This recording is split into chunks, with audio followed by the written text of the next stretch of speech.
Space. Quiet, barren, beautiful.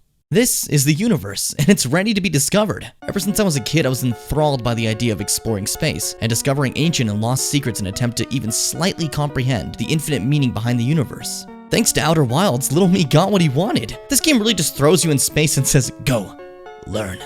And I adore that. I bought this game on an impulse and knew literally nothing about it. I didn't read anything, and the hook I was sold on spoiled nothing. Since someone just told me it was space exploration, I didn't get anything about the actual gimmick of the game. Okay, so I recommend you play the game the same way I did, with like about as little knowledge as you can on the thing, because it's truly fantastic. So I'm saying this right now at the start of the video. The rest of the video after this is going to contain a ton of spoilers, so please, if you want to play this and learn the story, or any amazing parts of it, stay away from this one until you're done. Without further ado, ladies and gentlemen, I will now break down the classic categories that I usually use to rate a game. But this time, there's a space background, so it's stronger. These seems to be energy resources. So I started with gameplay because I feel like it's worth discussing that the gameplay of this game is rather simplistic. First of all, there's no fighting. That's just not a thing in this game. Everything is totally non-violent. This game is first and foremost about exploration and learning. The majority of what you're doing is flying your ship to places in the solar system and learning what you can from those areas. The most common method of this is using your translator to learn more about what the ancient Nomai culture was doing in the system prior to your species' time. This is where you learn more about how the story progresses and get clues on where to go next to piece together the full tale. Now, the biggest hurdle to get around is the game's selling point.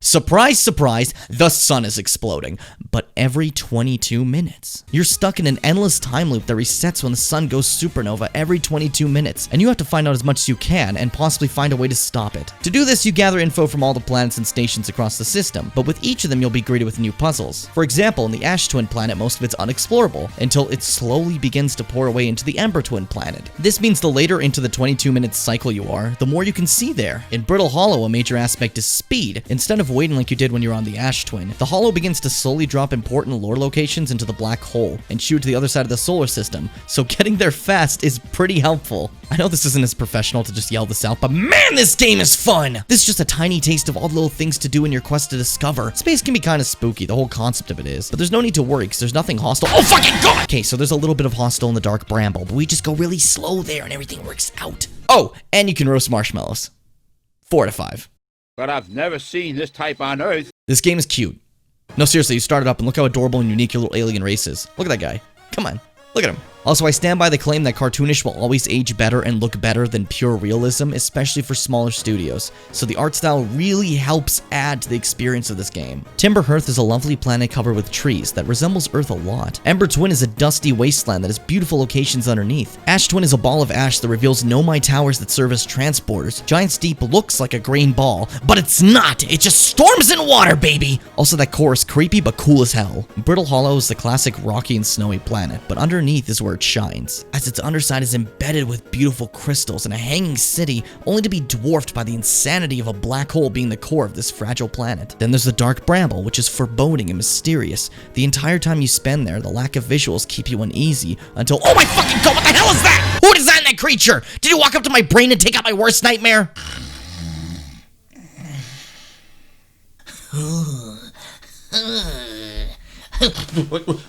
What are you doing? Oh, I'm using your greatest nightmares to create a creature. You can't just take that from me, what? Stop right fuck. The creation of this mutant is both horrifying and incredible. 5 out of 5, holy shit. When we find that meteor, we'll find Dr. Wally. Every area you go in this game has something to explore or discover. Nothing is placed there without meaning. The only areas that are truly empty are the voids of space. You'd be forgiven for thinking Timber Hearth, the planet you begin in, is exclusively used for tutorials that prep you to explore the universe. Because that makes sense, honestly. But no, there's more to the planet than just that. They made sure not to make the whole zone go to waste, so they added more lore and unique areas to explore there. While there isn't much for living creatures to discover, I'll forget about you fucks for now. Every location helps put together a giant web of links that help lead to discovering the truth of the universe. Seriously, holy crap, look at this this thing. In the 22 minutes you're given, you can discover so much more than you think you can, as you go from absolute confusion to exploring so much content that you begin to understand what goal you're heading to. The amount of content also helps when you're shot blindly into the solar system, finding clues in any order you want. This helps make the discovery of content different for every player, unique in its experience. The majority of content is piecing together mysteries with the help of ancient Nomai documents that have been left behind, and it really reminds me of the Metroid Prime series in the same way those games went about leaving behind lore. Technically, since the game takes place in a 22-minute loop, you can beat the game in 22 minutes. But that doesn't mean the content is poor. I truly believe it's literally impossible with the no knowledge at all in this game to beat it that quickly. It'll have you exploring every corner to find the truth before you're even ready to hit those credits. 4.5 out of 5.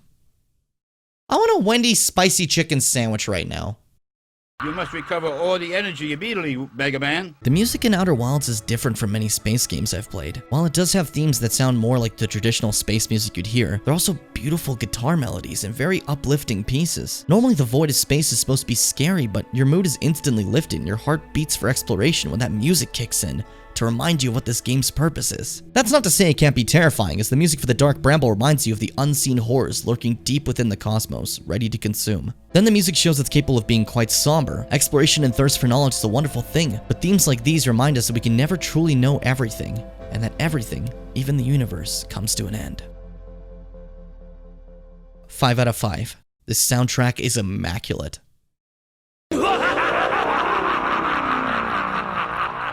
This one's gonna take me a bit.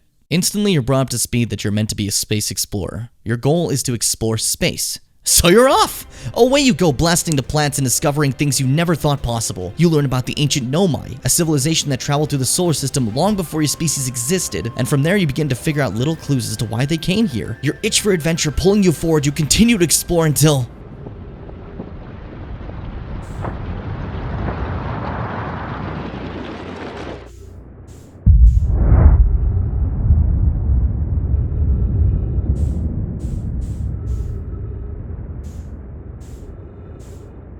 The goal has now changed. Mindless exploration has been put aside as your brain starts desperately trying to figure out why the sun is exploding and how to stop it. The way the story hits you just as you begin to crave more exploration is incredible, changing your sense of wonder to a sense of desperation, while also helping narrow down what mysteries you're looking for. Now the primary concern is the sun, and why you keep looping back after every single death. The way this story is told is stunning, and is entirely understood from the logs of the Nomai explorers from hundreds of thousands of years ago. And the order in which you learn is entirely up to where you explore. It's your job to piece these passages together and understand it. Your goals begin to rapidly change as you desperately search for an answer. You begin to hear about the eye of the universe, the supposed center of the universe that the Nomai yearn to find. From this idea, you begin to learn about quantum objects and how they work. Understanding these objects helps you understand that there's a quantum moon that only sometimes appears. You begin to think this moon will give you the answers you seek, but only leads to more as you realize this moon belongs to the eye of the universe. And while you understand quantum rules now, you still aren't any closer to finding the eye itself. Soon you find yourself desperately searching for the eye as well, following the Nomai's footprints and learning the various methods they used to get to the eye. Eventually discover the Nomai created the time loop in an attempt to find the eye, as they're able to constantly loop a probe shot in millions of different directions, attempting to locate it. This is when you finally realize why you've been reviving constantly, but you learn more as you discover how they powered this loop. The Nomai reveal in the documents that they can only power the loop with a supernova from the sun, so they built a station that would cause the sun to prematurely explode. Finally, your purpose is found, as now you know how to stop the annihilation of your solar system by shutting down the sun station. You fly over the sun station and die because it's way too close to the sun to land on. Then you fly to Ash Twin and port there instead, and you find that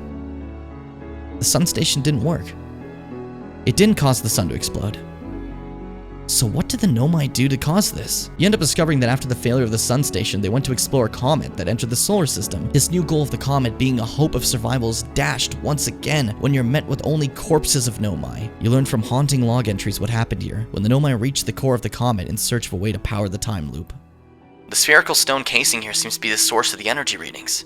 No, rather, the source is what's within the stone. I'm detecting some form of exotic matter. The stone is muting our energy readings. They should be 10 times what we're seeing, at least. Pi, I don't think we want this matter interacting with us. As far as I can tell, direct contact with it would almost certainly be fatal. I've never encountered anything like this casing, but it's all that's protecting us from what's inside. Worse still, this matter is disturbingly volatile. Pi, whatever the matter inside this stone casing is, it's more than just profoundly unstable. It's under tons of pressure. Look at this density scan. I've never seen anything this tightly compacted before. What is this? This is orders of magnitude worse than I imagined. If this stone were to rupture, the lethal matter within would rapidly expand, completely blanketing this star system almost instantaneously, and the pressure is still building as the comet approaches the star system. Return to the shuttle right now. The rest of our friends need know they're in terrible danger. Leave your equipment and run. What are you doing, Pi? The more we know about this alien matter, the better our chances of survival. I will learn what I can here. Go, warn the others. Maybe they can construct shelter somehow. Now, Poke! Only, Poke didn't make it far, as we find them further up the comet. In their attempt to create a time loop, the Nomai were destroyed by the mysterious ghost matter, showing that nature can, at any time, destroy massive amounts of life, and there's nothing we can do.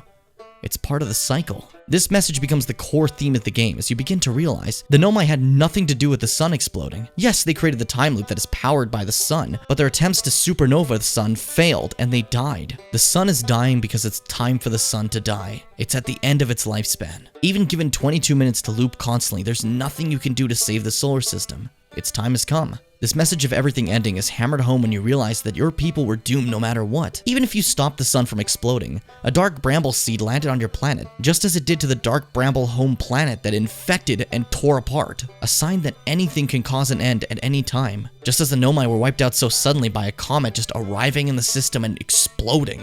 The story has broken down all your hopes of fixing things to one: getting to the eye. So you make your way and shut off the time loop as you need its power source to continue. With no revives left, you head out to the center of existence to find a fix.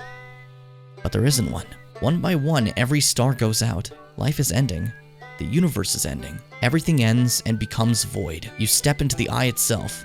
That last itch of discovery pushing you forward to see what lies at the end of everything. And you find that life is a cycle. You use the fragments of memories you've made to piece together a blueprint of what a new universe could be. As you say goodbye and your universe dies, a new one begins. One with the potential to be better, and one with that thirst to see the stars. The ultimate message being, there's no escaping the cycle of the universe, but the memories and adventures we have are what makes it important. 5 out of 5. Absolute perfection.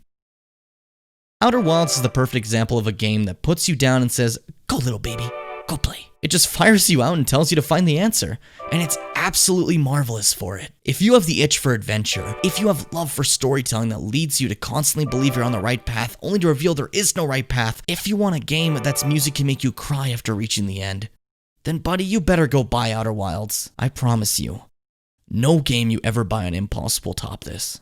4.5 out of 5. I'm just gonna go play it again.